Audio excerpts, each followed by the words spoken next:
John Olivia here, your host of Serious and Silliness Outcast and Serious and Silliness Bodybuilding. We have a great new sponsor, Jersey Alternative Medicine, Anti-Aging and Hormone Replacement Clinic.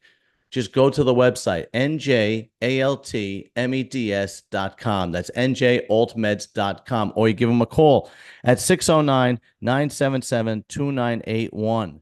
So what do? They actually offer a variety of services like TRT replacement, medical weight loss, female sexual health, male sexual health, injectable peptides, anti-aging treatment. And this is all under the eyes of an actual physician. You fill out an intake form. You go over symptoms with a clinician, and they will customize medication that you could take. And the best part is it's prescribed by a physician and it is delivered to your doorstep in all 50 states. You don't even have to leave the comfort of your home. That is njaltmeds.com, 609-977-2981. Go to Jersey Alternative Medicine now and get healthy. John Livy here, Serious and Silliness Outcast. We are going to do another Mafia history video. This time we're going to New Jersey to take a look at the history of and what's left of the DeCalavcante family, or also known as the Borgata. But before we jump into the DeCalavcante family, there's one sponsor I'd like to mention, Beer League Warriors Apparel. Great workout clothing. Go to Beer League Warriors Apparel on Instagram. He's going to start shipping clothing in October, but get your orders in now. DM him. Tell him your size, color, style, so on and so forth. It's all on his Instagram. Beer League Warriors Apparel. Okay, now, I live in New Jersey now. I got my Italia shirt on, so I'm all ready to do a Mafia Cosa Nostra video. I live in New Jersey now. Obviously, everybody knows I grew up in Brooklyn. In case anybody doesn't know, I am Italian from descent. Obviously, I'm American, but I'm Italian from my ancestry. Half Sicilian, half Calabrese. But just to let you know that for shits and giggles. But anyway, in New Jersey, they call it the DeCalavcante family because from Sam DeCalavcante or Sam the plumber or Sam the count. His uncle actually taught him the ropes. He was a member of the family way before he was the boss, but he served under his uncle, who was the boss of the Borgata, and his name was Nicky Dell. So he takes over in 1964, and he actually makes the family very powerful. Okay, I think he doubles the size. Now, the size of the New Jersey Cosa Nostra was never really huge. Okay, before Sam the plumber was about 25 members, and then it doubles. Obviously, we're talking made members, and then it doubles under Sam during the 1960s from about 40 to 50. But he is looked at as an equal. He has a lot of respect. He sits on the commission with people like Vito Genovese and Carlo Gambino. He has partners in a lot of businesses in Times Square with a lot of pornography, gambling. He's partners with a lot of people from the New York factions, the New York families. And he brings a lot of respect and prestige to New Jersey. Now, he actually gets arrested in 1969 on gambling and pornography indictment, right? He's sentenced to 5 years in prison. And when he comes home, he retires for the most part. And he leaves the family to a trusted associate who ran the family while he was in prison, John Riggi. Riggi. I say Riggi. Riggi. I don't know. Whatever. It's Riggi. Some people say Riggi. I say Riggi. It doesn't matter. But where did he get his name from? Because his name was Sam the plumber. So he actually had a heating and air conditioning a contracting business in Kenilworth, New Jersey. And that's where he gets his nickname from, Sam the plumber. Obviously, it was a front. Somebody else ran it. But that's where he said he earned his legitimate money from. He basically ran out of mostly Elizabeth, Kenilworth, Bayonne, a little bit of Linden, and obviously Newark and Patterson at the time. But we will see that as we talk about the DeCalavcante family, as the years go on. Today is a shell of what it used to be, but will continue to go from there. So John Ridgey takes over as Mafia boss in 1980.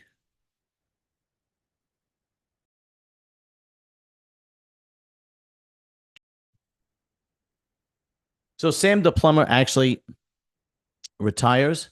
He appoints John Ridgey as the new boss of the DeCalavcante family in 1980. Sam moves to Florida and retires and lives his days out in Florida, dies in 1997. John Ridgey is actually doing well as the new boss. He is making a ton of money in labor and construction racketeering.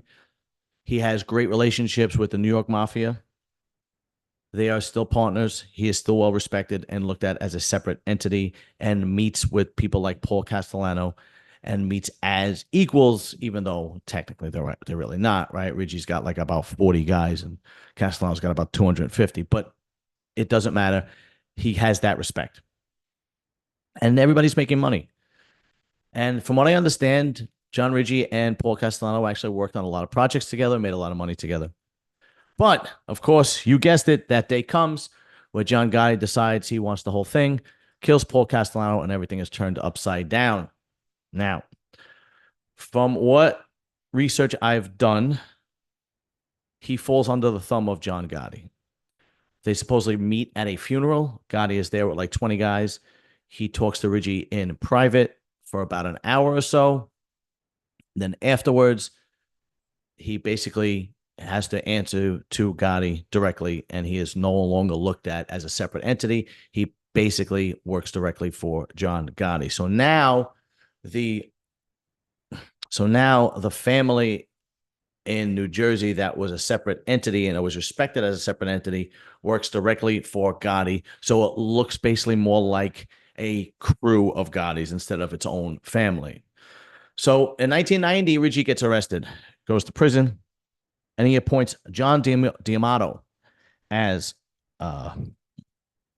boss of the Borgata. But that doesn't last long, because we soon find out that he is bisexual and he is actually taking part in homosexual acts with men.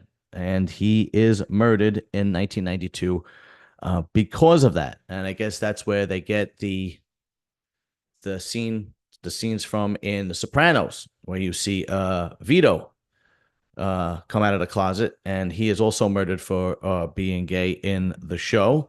If you haven't seen it, go watch The Sopranos. This is the family that we're talking about now is loosely based on that, but great show. But anyway, back to that. So now Jake Amari is now the boss appointed by Ridgey while he's still in jail. This is going good. Apparently, he's actually doing well. Then the guy comes down with cancer, and he gets stomach cancer, and he dies in 1997. So now this shit really hits the fan, because the feds are on their ass. John Ridgey is still in prison. They don't have an acting boss. The longtime captains are fighting for the right to be the boss of the family. And Ridgey comes up with this idea that he's going to put together a panel of 3 people that are going to run the day-to-day operations while he's still in prison. And the panel is Palermo, Vincent Palermo. There's apparently no relation, just the same last name, and Charles Majuri. Charles Majuri actually was a very, very intricate part of the family. He goes back to the 1960s. His father was the consigliere to Sam the plumber, and Charles Majuri, as we will see, is still apparently active in the family affairs. But today, I believe he's in his 80s. I want to say he's 83. I'm not 100% sure, but he is in his 80s. So that doesn't sit well with these guys. And there are several plots to murder each other. Charles Majuri wants to murder Vincent Palermo. He apparently appoints a man by the name of James Gallo, who's a soldier, to kill Vincent Palermo. But James Gallo is actually a good friend and ally of Vincent Palermo and tells him.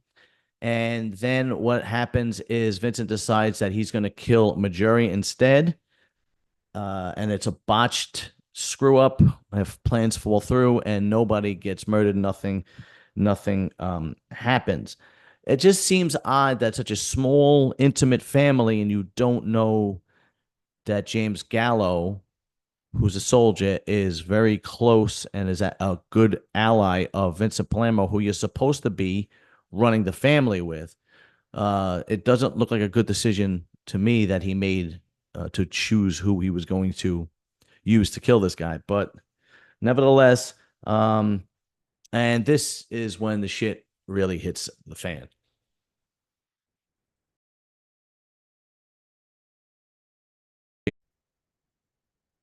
So from 1999 to 2005, they actually imprisoned 45 members of the New Jersey Mafia.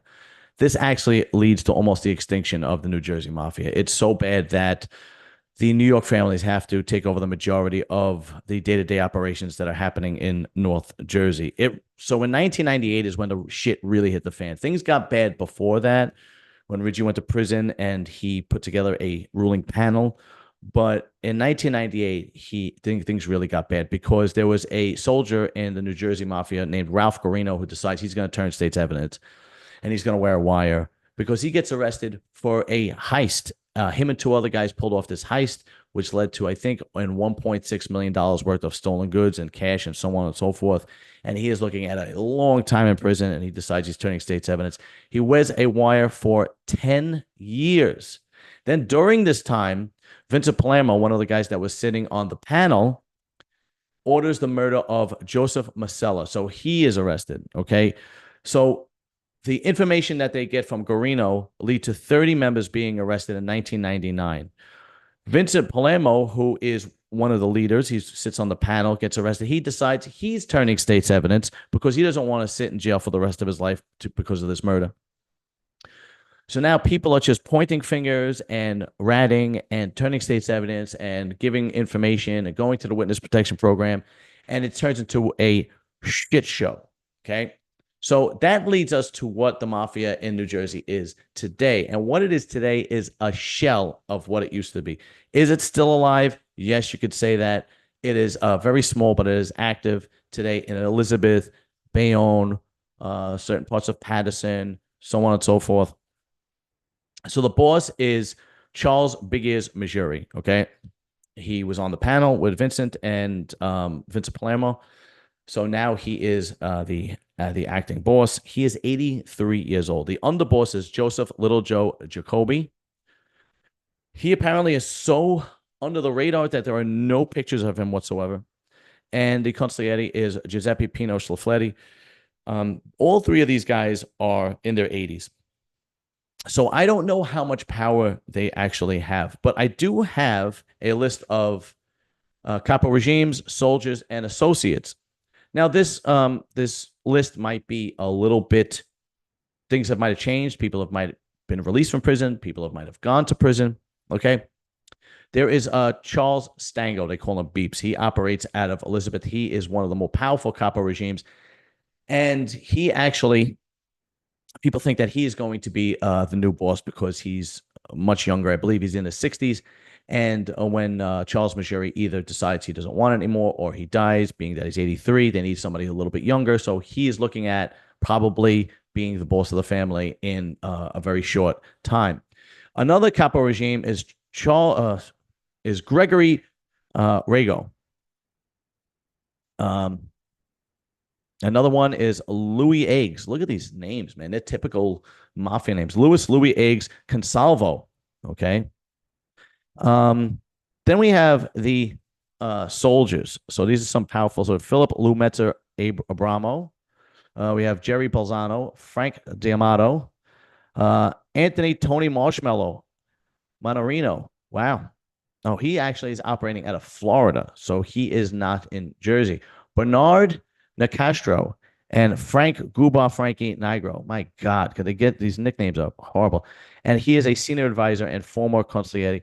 On March 12, 2015, Nigro was indicted along with other members on charges of conspiracy to commit murder, drug trafficking, and prostitution.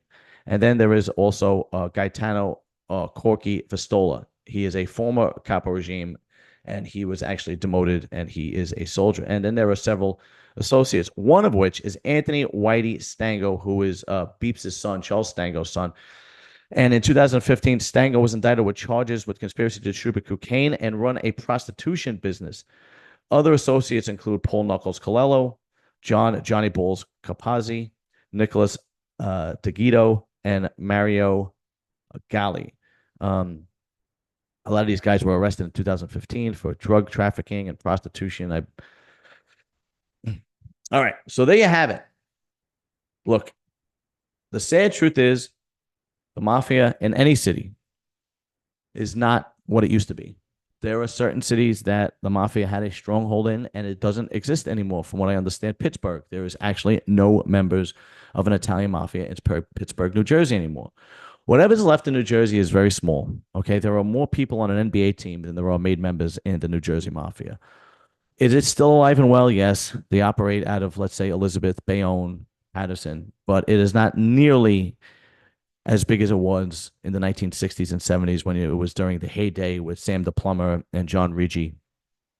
But anyway, that concludes this video. Please like, share, subscribe, hit that notification bell because I am bringing you great content and great interviews and all kinds of crazy shit's going on. I don't know what's going to happen. I know that this weekend I'm going to have Miss Delta Punk, and she's going to be co-hosting the news with me. And believe me, she's very easy on the eyes. So you got to tune into that one. Like, share, subscribe. Serious Intelligence Outcast, your host, John Olivia. I'm signing out. Later. Peace.